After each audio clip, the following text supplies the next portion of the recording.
The accounting department obviously has to work with lots of other parts of the business. So, for example, one of the things that we will talk about in paper F2 is we'll talk about the relationship between the accounts department and production. Things like budgeting. How many items do we actually need to make is one of the most important budgets that you have. You may remember, you may have seen already, you start with the sales budget. That then works back to how many items you are going to have to manufacture. And so we will have to tell the production department how many things to make. We will have to look at how well they are doing. Things like labour efficiency variances, material usage variances would come into that particular section. And also we will have to do things like calculating overhead absorption rates, all basic F2 things that you will look at there. We also have to liaise with purchasing. One of the other budgets that you have, once you have worked out how many items you're going to produce for the production department, you have to work out how much raw material you are going to need to purchase. So there'll be budgets there. Again, variance analysis here will be things like material price variances.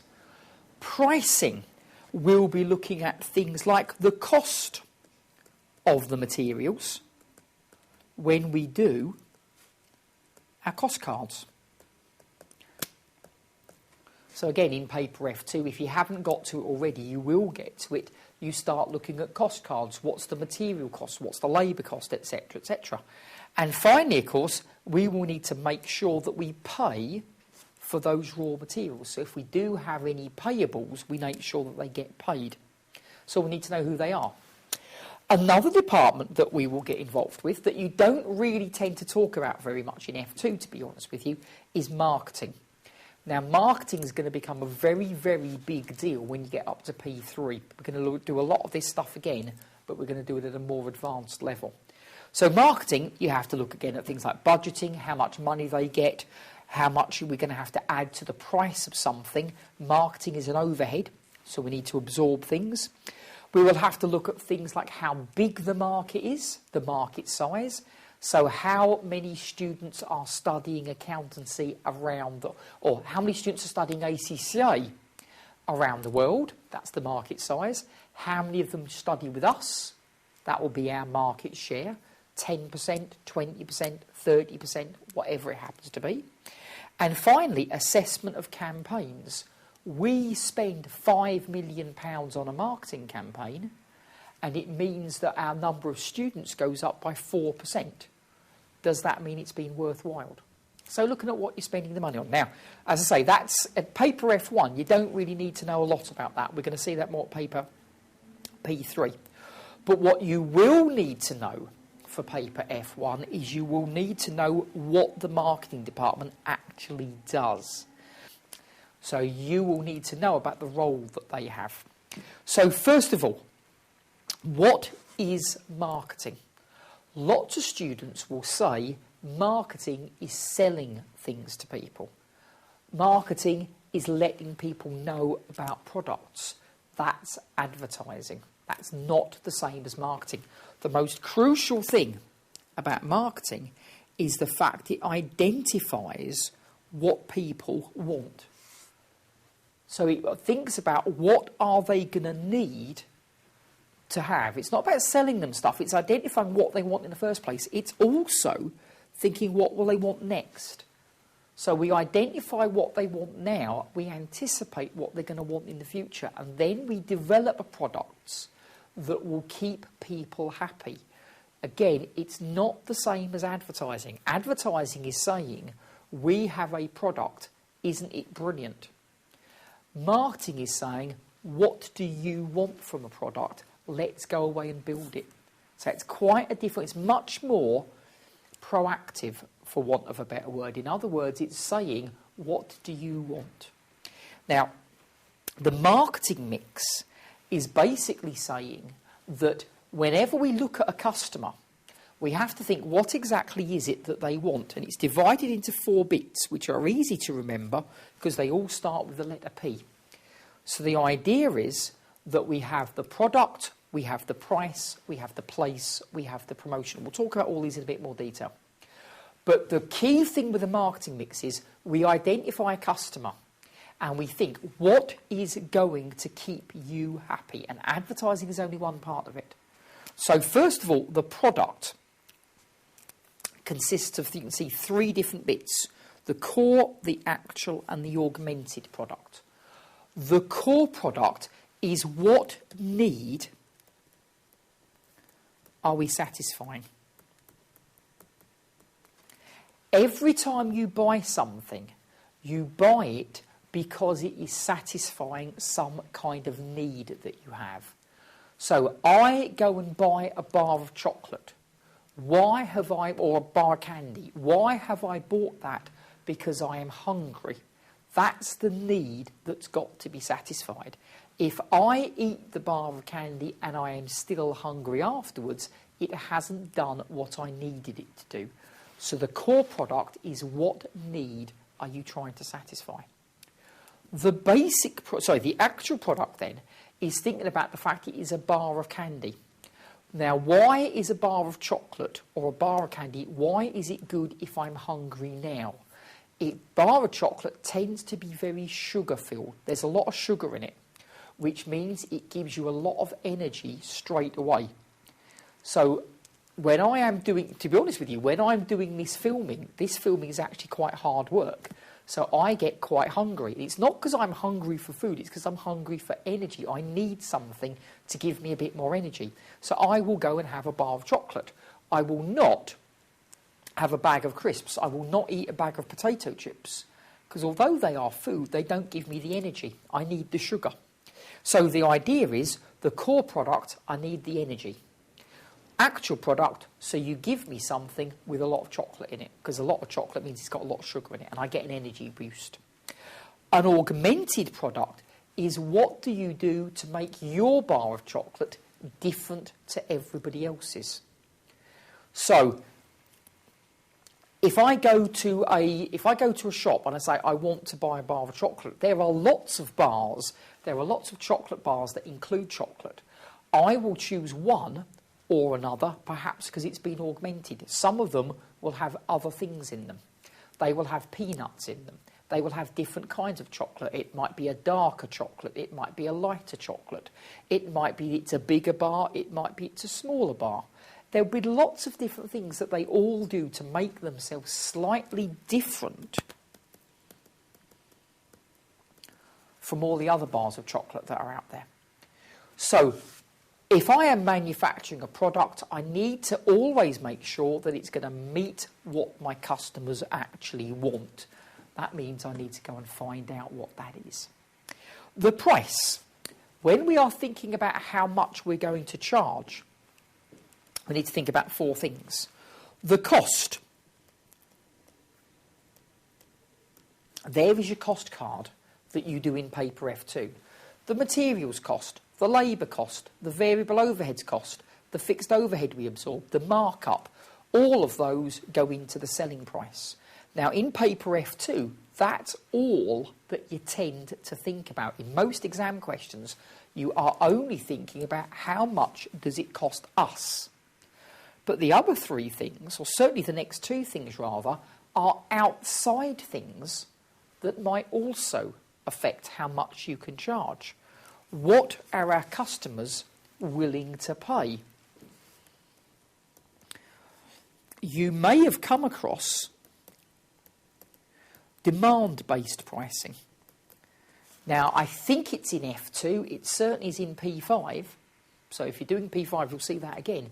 Demand-based pricing starts talking about it's not so much how much we want to charge for our product, it's how much the customer is willing to pay for it. Underneath that, we've got our rivals. How much do they charge? If all of our rivals charge the same amount, everybody charges $10 for a product. If we do a cost card and we end up charging $12, we aren't going to have any customers. So we may need to look at what our rivals are charging. And that, again, something that you see in P5, That's often known as average rate pricing. So in other words, we will charge the same as everybody else is. So average rate pricing. Notice those two, as I say, are looking outside the company. So yes, we need to do a cost card, but we also have to take other things into account. Final one we've got there, corporate objectives. Now, it's getting beyond what you guys need for F2, but again, I'm afraid you'll see it at P5. How much markup or how much margin do we actually need? In F2, they will simply tell you they're going to have a 10% markup. They're going to have a 15% margin. Fine, but where did the 10% and the 15% come from?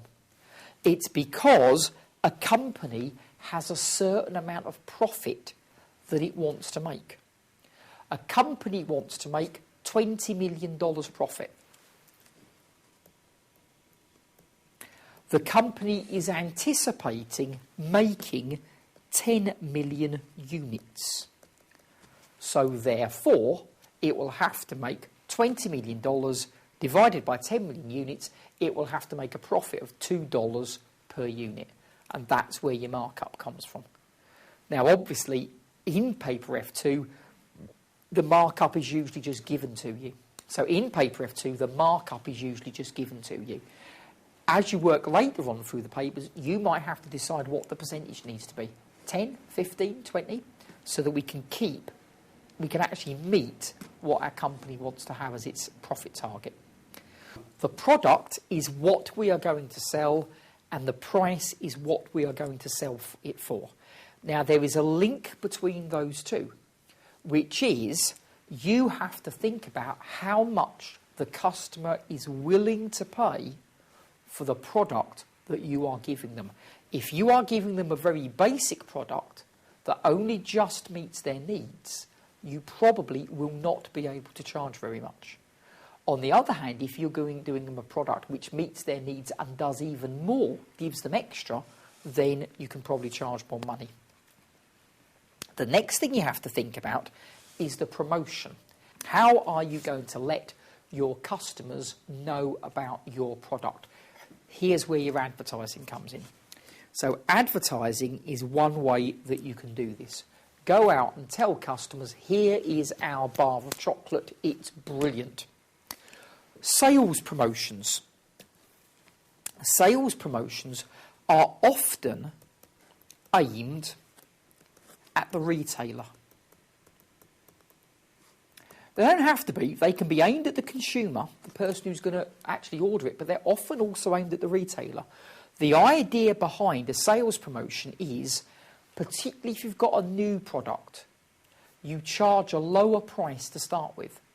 Or if people buy a lot of a product, they get a cheaper price than if they only buy one at a time.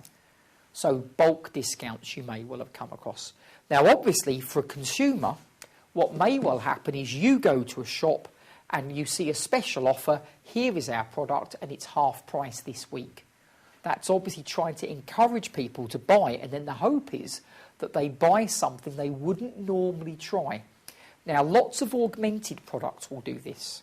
So an augmented product is doing, there's what you need, an augmented product does more than that. The trouble is, because it does more, it's expensive.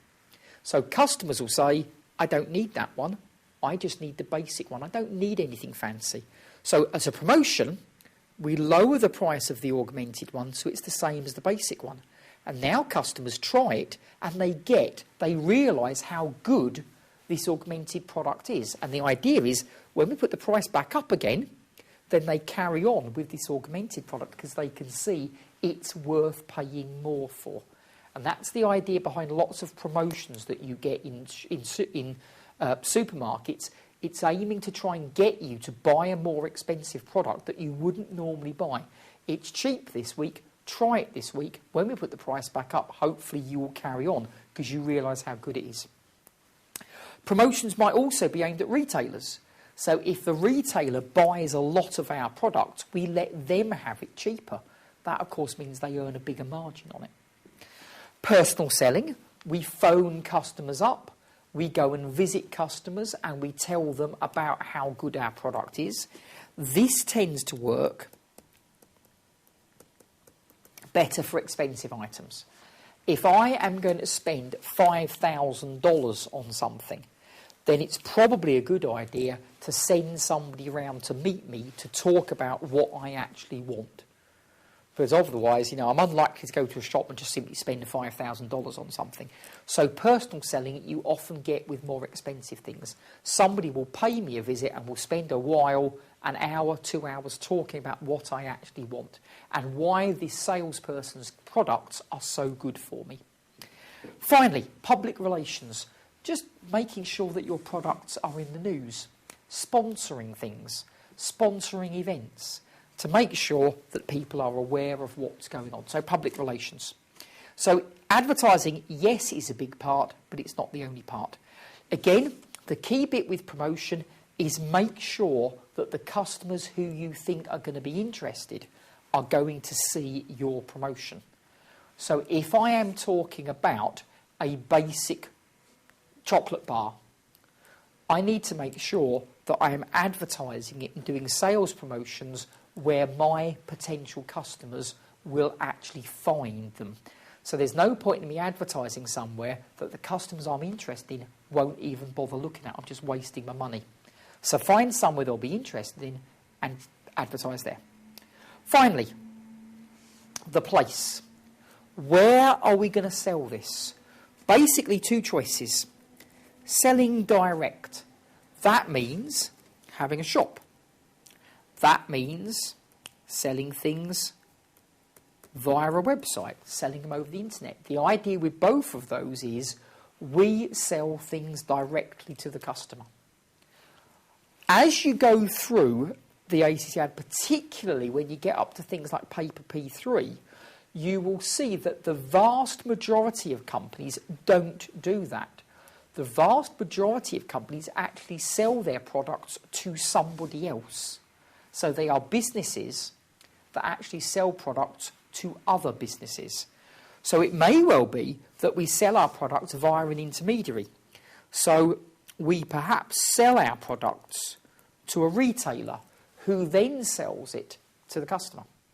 Or we sell our products to a wholesaler who then sells it on to a consumer.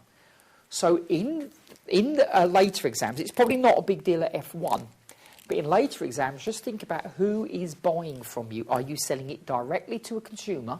The consumer is the person who uses it. Or are you selling it onto another business? So there's two different ways. They are both good in different ways. Now, the idea behind marketing then is that it should support the strategy that we're following for an organisation. Now, we'll talk about this a little bit later during the course, and we'll talk about it again in Paper P3. Analysis, choice and implementation simply means that we need to analyse what the customers want, particularly what they're going to want in the future. We need to give them a choice. We need to think about what products we will sell to them. And then we have to think about the 4 Ps. So what products do they want? What needs does that meet? What price will they pay? Where will they see our promotion? And where will they go to get the products? So the marketing mix in the exam is probably most likely to simply be either, here are 4 things, one of them is wrong. So the examiner will give you price, product, place, and something else that begins with P, personality. And there's one that's obviously wrong. Or the examiner will say, what are the things that fit into the product? Or what are the things you need to think about with place? Or what are the things you need to think about with price? So make sure that you are happy with all of those 4 different bits that we've got. Now, that's talking about marketing. Expanding this, because marketing is obviously one different department. Expanding this, we have the ideas of a guy called Porter. You will see a lot during your ACCA studies. You'll see a lot about this particular gentleman. We do a lot of his stuff on Paper P3. Porter's value chain is simply trying to say How does a particular department fit into what the company's trying to do? Now, one of the things that you need to bear in mind at F1 is that it's very much, here is a little bit of an idea, and here's another idea, and here's a third idea that you develop in later papers. They want you to see them now, but you don't have to know very much about them. Porter's value chain is a very good example of this. We are still doing this up at paper P3. At paper P3, we go into it in an awful lot of detail. You don't really need to know the detail in nearly as much as my P3 students need to know. You just need to be aware of what these 9 different boxes are, what they're trying to achieve. And the reason why accounting is involved. The idea behind these 9 boxes is that every single thing that you do inside an organisation can be divided up into one of these 9 boxes. Every single thing that you spend money on. So the accounts department are obviously interested because we're spending money. What happens is everything up to there, everything that I've just put that line there, everything there was a cost. At the end, in the triangular bit of the end, we have our sales price. The difference between the two is obviously the margin, is obviously the profit. And so the idea is that we need to think about how are we going to make some profits, to make some margin. Now, I don't want to make it too complicated at this point, but the basic idea is that Porter says in each of those 9 areas, can you reduce your costs? Can you look at things that you don't actually need to spend the money on? Because if you don't need to spend the money on them, the cost can come down, and then, of course, what happens is your prices can come down. If your prices come down, you ought to sell more. So one of the things that Porter says is, this cost, can we reduce it? Now, some costs you can. Some costs you can't. And the ones you can't reduce are the ones that Porter says add value. The ones that add value, for example, you make a very good quality product. You make a television, and the television is very, very good quality. Now, that means it's going to cost more money to manufacture. The materials will be better, the labour will be better, there'll be more money spent on design. It's going to cost more money. Now, that doesn't matter as long as the customers think it is worth spending the extra money on. If it adds value, you will spend £500 on something and the customer will spend £700 because it adds value. On the other hand, you might make a television that is very, very cheap. You use very low quality materials. You use very cheap labour. You don't bother designing it very nicely. And you make a television for £50 and the customer comes along and says, well, it's not very good, I'll give you £55 for it. Both of those are fine because both of them make money. One of them makes £5 each time, but hopefully sells a lot. The other one makes £200 each time, doesn't need to sell as many. But the idea is that we think, can we reduce the costs and reduce the price? Or can we increase the costs and also increase the amount of money people are going to pay us? So both of these are okay. They're both, and again, you'll talk about more about this in P3. So the idea that Porter is getting at is every single cost that you have in a company, which of these 9 boxes does it belong in? And is it a cost that adds value? Is it a cost that doesn't add value? If it doesn't add value, get rid of it. If it does add value, then keep it. Now, the 9 areas that we've got, along the bottom, you've got what are called the primary activities. And the primary activities are basically the things that are to do with the customer. The things that affect the customer directly. Inbound logistics, storage of your materials. If you keep a lot of materials in a warehouse, it costs more money because you've got to keep a lot of things in a warehouse. But it means that as soon as a customer phones up, you will be able to manufacture something for that customer. Now, that might add value. You phone up today, you'll be able to make something tomorrow, they'll have it the third day. On the other hand, you might decide to have very little in the way of stock, which keeps your costs down. But then, obviously, it's going to put some customers off, because when they phone up and say, when will I have my product, it might take 2 or 3 weeks.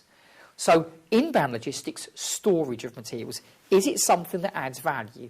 If so, spend money on it. If not, then don't spend money on it. Operations. Operations basically means turning our materials into finished goods. This is our production department. And again, it may be that you add value because you've got a skilled labour force. Or maybe it doesn't add any value, in which case use unskilled labour and do it cheaply. Outbound logistics is the storage of finished goods. So again, maybe we have a lot of finished goods in our warehouse. Again, it costs more, but when the customer phones up, we can say, yes, we've got it in stock, we'll send it tomorrow. It could also be the delivery of them. So in outbound logistics, we're also thinking about getting the products to the customers. Do we do it ourselves in our own fleet of lorries, or do we get the mail service to deliver it? Marketing. That obviously ties up with what we've just been talking about with marketing. Is marketing something that adds value or not? And service. We're talking there about what happens after we have made a sale. Do we have, for example, a telephone number where customers can phone up if there are any problems? That costs money. Does it add value? If the answer is yes, it might be worth paying people to be able to answer the telephones. If it doesn't add value, then get rid of that. So it's all ways that we can make our product augmented and different to other people's. It all costs more money, but the idea is that people think they're getting a better product, so they are willing to pay more. Or alternatively, you think about, do we need to do these things? If we don't, let's do a basic actual product, not spend much money, and then we won't charge people much money either. Those 5, I think, are the easier ones to understand. The other 4 we've got are what are called the support activities. The support activities, this basically tends to be what goes on at head office, the bit that the customer doesn't really see. Technology is basically looking at any kind of machinery we have. Do we use machinery to enable us to make our products better or to do things faster or not? HRM, staff. We need to think about getting our staff. We need to think about training our staff. That's all the things that we were looking at in the very early parts of this particular paper, chapter 1 up to about chapter 5. You need to get the right staff. If you are going to have skilled staff, you need to get them from somewhere. So HRM is looking at staff, getting them and using them. Procurement is things like buying materials. Students often get mixed up between that one and inbound logistics. Procurement means buying, inbound logistics means storing them. They're 2 separate things. So, can we save money by buying things in bulk?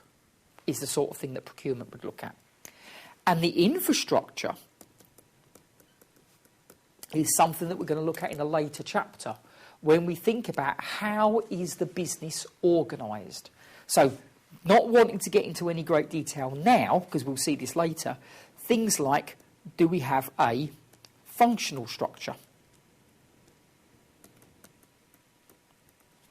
Do we have a flat structure? Now, that may not mean anything to you yet, don't worry, because we haven't looked at it yet, but hopefully that will mean something in a couple of chapters' time. So the way we are organised, can we reduce costs? Can we add value? That's what it's all to do with. So Porter's value chain, you will see a lot later on during the course, particularly in paper P3. It comes in a lot. Final couple of bits and pieces just in this chapter, other departments. And it's really, these are just definitions for you to learn. R&D, research and development, is obviously thinking about what we should do next, what products we should make next. Are there any new inventions that we can come up with? Are there any new products we can come up with? That matches up a lot with marketing, because remember, marketing says anticipate what customers want next. R&D develops those products so we then actually have something to sell. There's no good in saying customers will, in 5 years' time, customers will want this, and then doing nothing about it. So the idea is we work out what they're going to want and then we give it to them. And finally, admin. Admin is very much to do with our support services that we've just been talking about with Porter's Value Chain. It's basically making everything run properly. So the idea behind that particular chapter then is to start looking at the various departments that are in an organisation and what they actually do.